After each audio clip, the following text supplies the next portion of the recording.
Hola, mi nombre es Silvia Hernández y les doy la bienvenida al primer episodio de Avatares en Conversación, la sección audiovisual de Avatares de la Comunicación y la Cultura, la revista académica de la carrera de Ciencias de la Comunicación de la Universidad de Buenos Aires.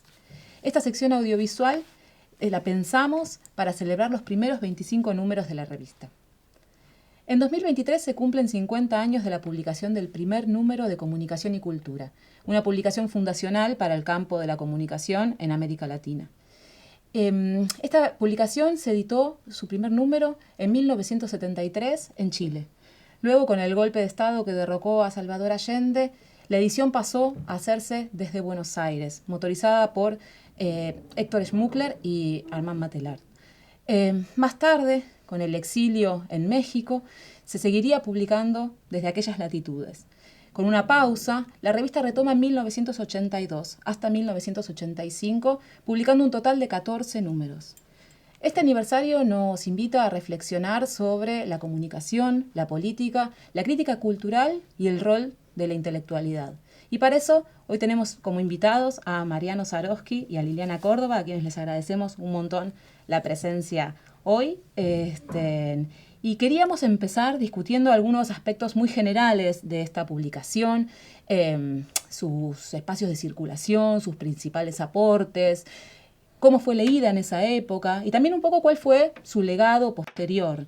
Y en ese sentido, bueno, una de las primeras preguntas es esto, ¿no? Si tenemos en cuenta a comunicación y cultura como una intervención intelectual, ¿cómo podríamos pensar ese momento fundacional de empezar a pensar relaciones entre la comunicación, la cultura, la crítica cultural, el rol de los medios masivos de comunicación y la sociedad de masas de su tiempo? Bueno, me parece importante situar bien la emergencia, la aparición de esta revista Comunicación y Cultura en su contexto, en los años 70, en 1973, que es una revista que tiene, como vos decías, a dos grandes figuras que la promueven, que son Armand Matelar desde Chile y Héctor Schmuckler desde Argentina. Entonces hay que pensar sobre todo en ese contexto chileno, donde está el peso fuerte de la revista en su primer momento, que es un contexto muy particular, vinculado a lo que se conoció como el desarrollo de la vía chilena al socialismo, en la que Armand Matelar estaba muy involucrado, que plantea cuestiones muy nodales para la revista, que tienen que ver con cómo pensar un proceso de transformación, de transición socialista, y cómo pensar el rol de la cultura, de la comunicación y de los intelectuales en ese proceso. La vía chilena tiene una característica muy particular y que tenía que ver en relación con otros procesos socialistas del siglo XX, y que tenía que ver con, por un lado, el gobierno que había asumido por la vía electoral, y que por otro lado se proponía una transición socialista en un contexto de pluralismo y de libertad de expresión también. Por lo tanto, la cuestión de la comunicación ocupa un lugar central para las estrategias de las izquierdas, que tienen que ver con cómo construir consensos, mayorías, para reforzar, pensar los cambios, promover los cambios, pero incluso también para las derechas, que también hacen de su uso de la comunicación, de la prensa, de los medios, una estrategia, una herramienta fundamental para construir condiciones para el derrocamiento de Salvador Allende. Y la revista se propone intervenir en esa coyuntura. También en Argentina había una situación muy particular con el fin de la proscripción del peronismo, el retorno de la democracia.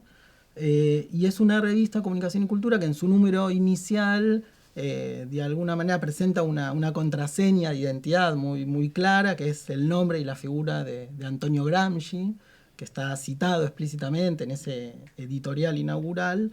Y la revista se asume como una revista gramsciana, yo diría como pensando en dos grandes cuestiones, o con dos grandes improntas. Una es la idea de pensar la política como una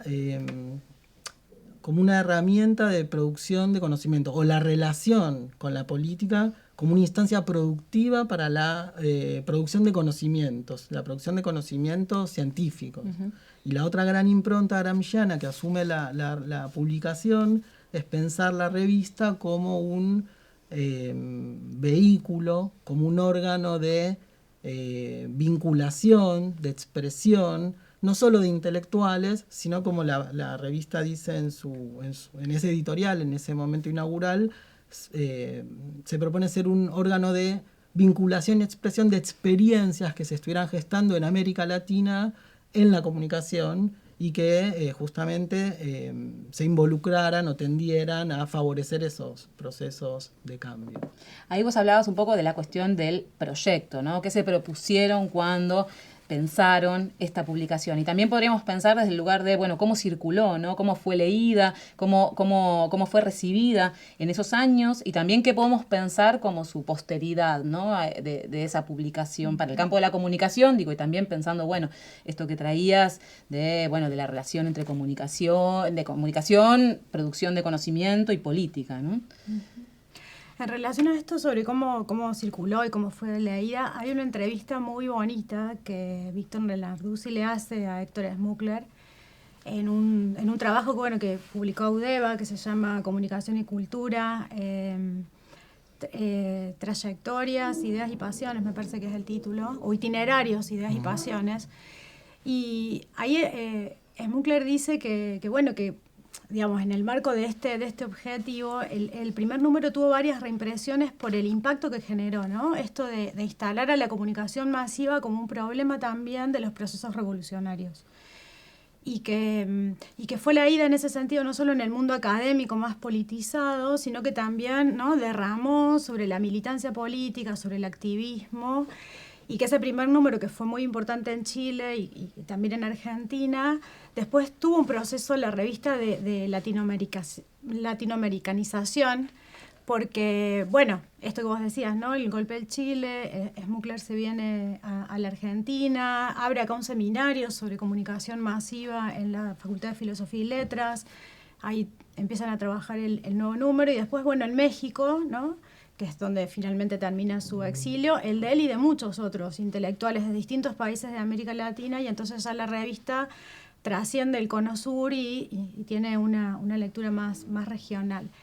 Y después pienso en los años posteriores, ¿no?, porque muchos de los referentes de esa revista también fueron quienes armaron los planes de estudios de las carreras de comunicación entre los años 70 y 80 en toda la región.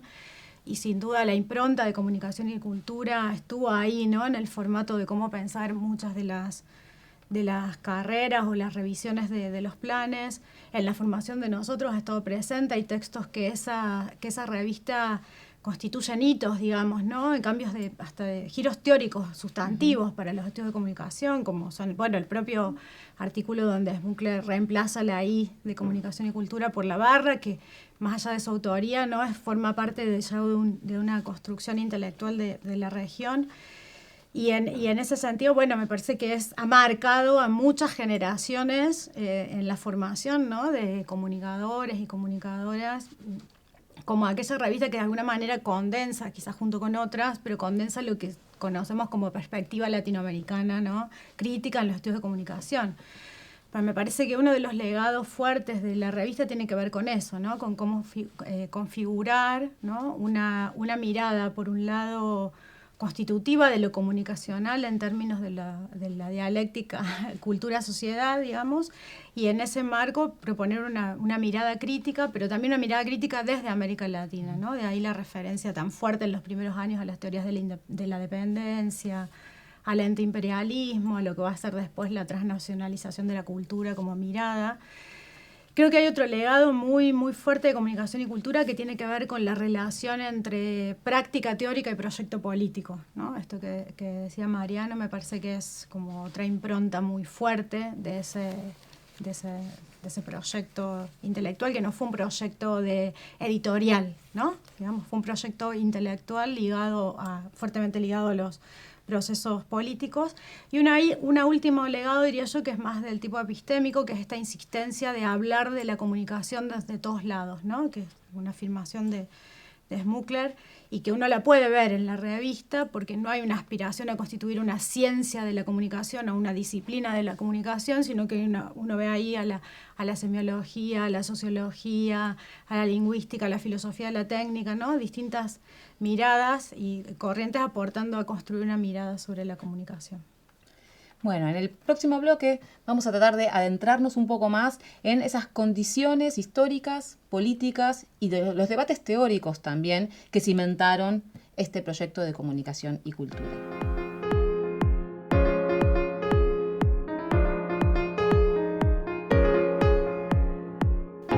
En este segundo bloque vamos a profundizar en el contexto histórico, político y en los debates teóricos que cimentaron este momento fundacional del campo de los estudios de comunicación en Latinoamérica. Y en este sentido les quería preguntar cómo veían la relación entre esta forja de un cierto pensamiento en torno de lo comunicacional y los distintos momentos políticos que fue atravesando el proyecto de comunicación y cultura. Pienso, por ejemplo, el gobierno de Salvador Allende en Chile y su posterior derrocamiento, pienso en el caso Padilla en Cuba, en el advenimiento de la dictadura en Argentina, en el exilio mexicano de muchos y muchas intelectuales y luego, en las condiciones de retorno de la democracia a principios de los años 80, por ejemplo, por señalar algunos hitos clave, ¿no? Sí, sin duda es una revista, un proyecto que nace como un órgano casi que de combate, ¿no? Vinculado a los procesos revolucionarios y rápidamente es marcado fuertemente por los golpes de Estado, ¿no? Eso lo podemos ver tanto en las derivas de la publicación en sí misma y fundamentalmente en las biografías, ¿no? de quienes la llevan adelante, la impulsan. Cuando decimos está marcada, una revista marcada por los golpes de Estado, eso quiere decir, en términos históricos, por la derrota de esos procesos revolucionarios, ¿no? De la mano de un plan sistemático para América Latina. Pero también de esas biografías, ¿no? Y esas vidas también coartadas y marcadas por esas situaciones. Muchos de ellos son expulsados de las universidades, de los ámbitos donde trabajaban, obligados a exiliarse en otros países, y eso va marcando de alguna manera también los tiempos, ¿no? Por un lado de la publicación en sí misma, pero también las reflexiones que van acompañando, ¿no? Esas situaciones. Decíamos al inicio que nace muy ligada, ¿no? Lo marcaba Mariano al proceso chileno, un proceso también muy, muy particular, digamos, por sus características de la vía del socialismo, una vía democrática al socialismo. Y ahí hay unos primeros trabajos donde se busca pensar esta cuestión de la comunicación desde una perspectiva crítica, pero también en discusión, digamos, y por ahí con las teorías más conspirativas o de la mera manipulación, ¿no? Y están esos primeros trabajos pioneros sobre recepción en sectores populares de Mabel Piccini, de Michel Matelar. O sea, la revista va ya de entrada mirando también esas cuestiones. Después podemos ver cómo en el último tiempo también aparece muy marcada ya por pensar la democracia, las políticas de comunicación, el nuevo orden, ¿no? El mundial informacional. Uno puede mirar y en el recorrer los distintos años y momentos, siempre cómo se sostuvo esta vinculación entre proyecto o intelectual y proceso político, aún en los momentos más difíciles, si pensamos en esas biografías, ¿no? Eso me parece bien interesante. Y en el último tiempo, con el apoyo de ciertas instituciones que a nivel internacional promovían, como la UNESCO, el debate sobre el nuevo orden mundial de la información y de la comunicación, que habilitaron encuentros, ¿no? Que uno va viendo cómo muchos de esos artículos y discusiones también se van produciendo en el marco de encuentros que esa comunidad de intelectuales va de alguna manera logrando concretar. Ahora, y en este sentido, pensando esto que atravesó momentos de profundos cambios, ¿no? para nuestra región, ¿se podría pensar que existieron etapas o momentos en la problematización que Comunicación y Cultura hace del lugar de la comunicación, del lugar de los intelectuales? Hay distintas discusiones también en términos teóricos que la revista va sosteniendo a lo largo de sus números. Sí, claramente. Bueno, es muy marcado ese momento inicial chileno del número 1 y el número 2. El número 2 estaba en imprenta en Santiago al momento del golpe y se logra rescatar e imprimir en Buenos Aires. Y bueno, y como se decía, si uno mira los sumarios de esos primeros 2 números, predominan ampliamente artículos referidos a la situación chilena que analizan distintas experiencias, prácticas, casos vinculados a ese proceso, desde la producción de historietas en Quimantú, Armand Matelar que entrevista a trabajadores que hacían sus propios órganos de prensa. Realmente se investiga, se analiza, pero también se propone dar voz a esos actores.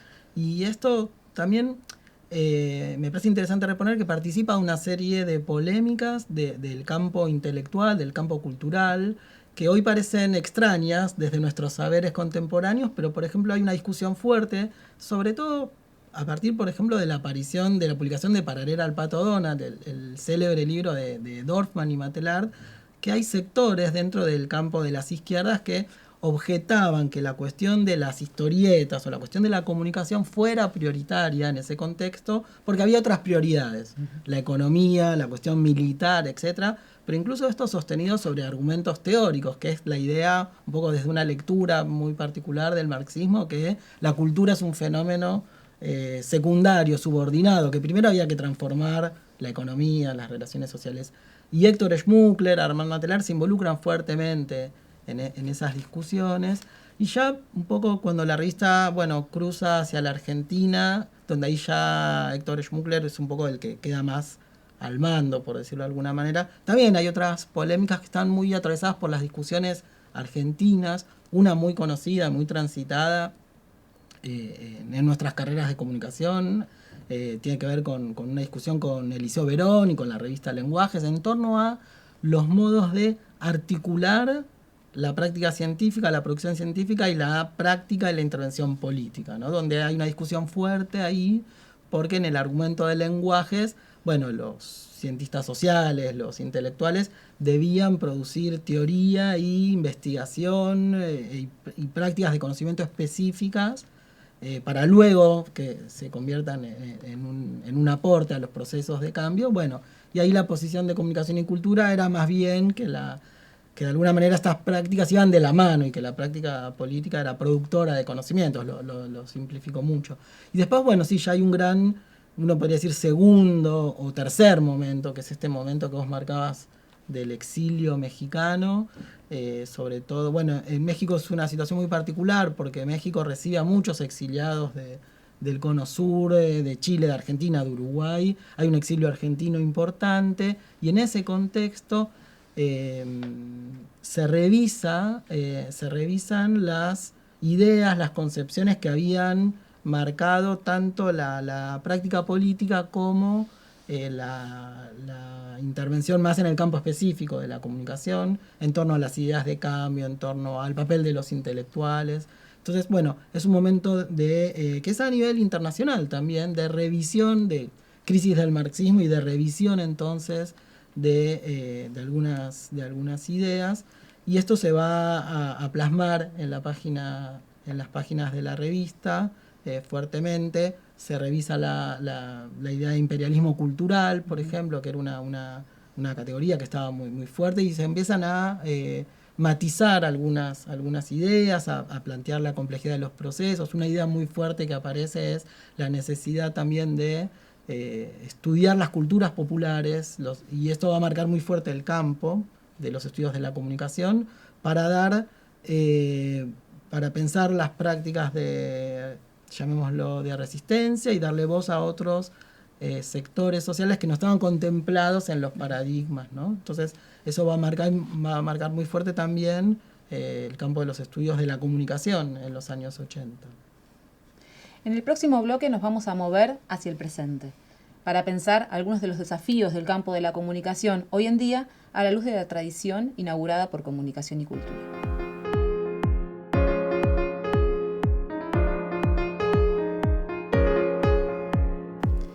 En este tercer y último bloque vamos a debatir sobre algunos temas importantes para el campo de la comunicación en nuestros días, para pensarlos en la tradición, en el legado inaugurado por Comunicación y Cultura. Y en ese sentido, una primera pregunta es cómo ven el ámbito de las revistas, donde se plantean debates en torno de la comunicacional, en la actualidad, cómo ha sido ese tránsito, ¿no?, entre los tiempos de comunicación y cultura hacia nuestros días. Bueno, qué buena pregunta. Me parece que es un buen caso comunicación y cultura para pensar esas cuestiones. Pensando también, venía pensando en qué aportes se podían leer en la revista y lo difícil de también, si bien uno identifica zonas temáticas, el imperialismo, la cuestión de la recepción, pero es una revista para pensar las coyunturas y para intervenir desde el pensamiento en las coyunturas. Entonces es muy difícil leerla con 10, 20, 30 años de distancia y eso es una marca fuerte de esta revista y de otras de la época. Y me parece importante quizás señalar, quizás es un poco radical esta afirmación que voy a hacer, pero la idea de que las revistas tienen su historicidad, en el sentido de que revistas del tipo comunicación y cultura tal vez hoy ya no existan más, ¿no? En el sentido, con las características que tuvo. Pensemos que Comunicación y Cultura, cuando se edita en Buenos Aires, llega a tirar 5.000 ejemplares y tiene algunos anuncios publicitarios, sobre todo editoriales, que permiten, no sé si completamente, pero que los que la hacían se profesionalizaran alrededor de la revista y que tuvieran cierto margen para escribir e intervenir con cierta libertad, por decirlo de alguna manera. Y hoy el modo de producción y de circulación de las revistas se ha transformado fuertemente, ¿no? Por eso decía provocativamente, bueno, revistas como Comunicación y Cultura no existen más. Hoy la profesionalización, la digitalización por un lado, y la profesionalización académica en el sentido de la inserción de los investigadores en las universidades y en los sistemas científicos, requiere otro tipo de escritura, ¿no? Entonces, hoy se suelen publicar revistas que quizás se suben sus artículos sueltos, que ya uno no encuentra la revista de conjunto, que tenía un sumario, entonces los artículos podían dialogar, podían polemizar, y los requerimientos del sistema científico, no lo digo a favor y en contra, simplemente señalar el cambio, ¿no? No quiero decir todo tiempo pasado fue mejor, pero sí para pensar la historicidad. Los requerimientos para los que somos investigadores de publicación van por otro lugar. Entonces, por ejemplo, han desaparecido de nuestras revistas las reseñas de libros, que eran una zona muy fuerte de las revistas como Comunicación y Cultura. Reseñas de libros donde salía un libro, se reseñaba, se discutía, se polemizaba.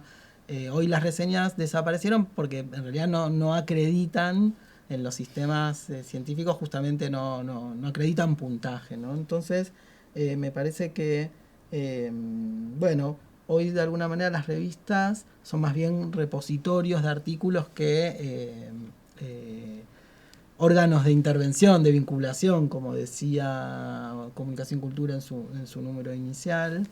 Y bueno, y también para cerrar, yo creo que Comunicación y Cultura uno puede leer en sus páginas, sobre todo en los números en México en los años 80, también una revisión del rol del intelectual. La propia revista revisa esa cuestión, la idea del intelectual como aquel que enseña, ese rol más pedagógico, organizador, ¿no? Esa idea gramsciana fue revisada, ¿no? Fue complejizada y no hemos encontrado, ¿no? Se habla del intelectual anfibio, del específico, etcétera, pero no ha habido, tal vez para bien, pero modelos tan fuertes de intervención o de conceptualización de la figura del intelectual, y me parece que eso complejiza también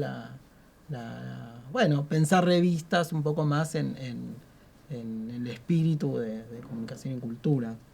En este sentido, retomando un poco esta pregunta por cuál es hoy el lugar de la intelectualidad para pensar la comunicación, me parece que vivimos en una coyuntura donde está fuertemente planteado en el espacio público las tensiones entre procesos comunicacionales y vida democrática, ¿no? Nuestro presente está bastante atravesado por la necesidad de pensar esa relación y en ese sentido les hago la pregunta también, digo, bueno, ¿cuáles serían como líneas de trabajo, problemáticas, desafíos que hoy afrontamos como campo de la comunicación en Argentina, en América Latina, para pensar nuestro presente? Yo diría que hoy esta centralidad a la que vos haces referencia de la comunicación en términos de discusión pública, quizás la podemos pensar desde dos lugares, ¿no? Por un lado, esta cuestión que ya es evidente, que no hay, diríamos, casi ni actividad humana o social que no esté, ¿no?, vinculada a la comunicación, al uso, al acceso, a la apropiación de tecnologías infocomunicacionales, ¿no?, para acceder al conocimiento, para estudiar, para realizar tareas laborales, etcétera. Entonces hay una mirada extendida, digamos, ¿no?, respecto de la centralidad de eso. Al mismo tiempo una apropiación, una concentración privada, muchas veces de los recursos que necesitamos, ¿no?, para hacer eso. Y también diría que en la región y muy especialmente en nuestro país, un reconocimiento que en los últimos años se ha ido dando de la relación entre el ejercicio del derecho a la comunicación y los sistemas democráticos, ¿no? Algo que ya en el NOMIC se empezaba a plantear y que, bueno, y que en nuestro país y en toda la región ha ido cobrando como el peso de un nuevo paradigma, ¿no?, para pensar la comunicación como derecho humano y en ese marco como un derecho sin el cual no es posible pensar la vida democrática, ¿no? Entonces, sí creo que en ese marco hay un conjunto de desafíos muy importantes que tenemos en el campo de estudios de la comunicación y que están ligadas a varias cuestiones que pensando en comunicación y cultura me parece que es interesante como plantear, ¿no?, si nos enfocamos en esto que hoy estamos mirando, que son el aniversario de una revista como esta. Una creo que es volver a pensar el pensamiento con el que pensamos, por decirlo de alguna manera, ¿no?, que es como algo a lo que comunicación y cultura aportó y apostó, que es a pensar la actualización teórica, ¿no? Me gusta decirlo de una manera que lo dice Marita Mata, otra referente del campo de estudios de la comunicación, que es sin pereza teórica hacer eso, ¿no? Porque muchas de las discusiones que hoy tenemos tienen como aires de familia con otras de otras décadas y muchas veces se reponen, ¿no?, términos, conceptos, incluso perspectivas teóricas que ya tuvieron una historia de discusión en el campo. Entonces, en ese sentido, hoy mirar comunicación y cultura, esta propuesta que hace Avatares, me parece muy, muy interesante. Digo, por dar un ejemplo, en comunicación y cultura hay toda una reflexión sobre la tecnología y la técnica, ¿no? Que hoy seguramente hay que actualizarla, porque estamos hablando ahí que la novedad tecnológica era el satélite, ¿no? Pero sin duda ahí hay algo que nosotros necesitamos recuperar y mirar. Entonces, una me parece esa. Otra tiene que ver con cómo asumimos la complejidad de lo comunicacional hoy, ¿no? Me parece que hay una complejidad que tiene que ver que es empírica, ¿no?, que tiene que ver con esto que decía al principio, que tiene que ver con asumir a la comunicación como, sin duda, uno de los grandes problemas de la época, ¿no? Pero al mismo tiempo como ese pensamiento de esa complejidad requiere de unas miradas, y vuelvo a comunicación y cultura, que no son solamente de nuestro campo, ¿no? Necesitamos interpelar y trabajar con otros campos de conocimiento, ¿no?, para poder pensar hoy la comunicación como problema central de nuestra época. No podemos hacerlo solo, como disciplina, como ciencia, si así se pudiera llamar. Y el último desafío que yo veo es que yo creo en la importancia de reponer un proyecto intelectual ligado a un horizonte político. Aunque la pregunta hoy quizás sea cuál es ese horizonte, ¿no? Quizás de un lugar de muchas menos certezas que las que había en los años 70, cuando empezó Comunicación y Cultura, quizás también haciéndonos cargo de todo lo que Comunicación y Cultura y otros intelectuales de América Latina aportaron a pensar en términos de por qué se produjeron esas derrotas, ¿no?, y todo lo que aprendimos después, incluso la valorización de la democracia, que es un proceso que es posterior en nuestros países a las dictaduras.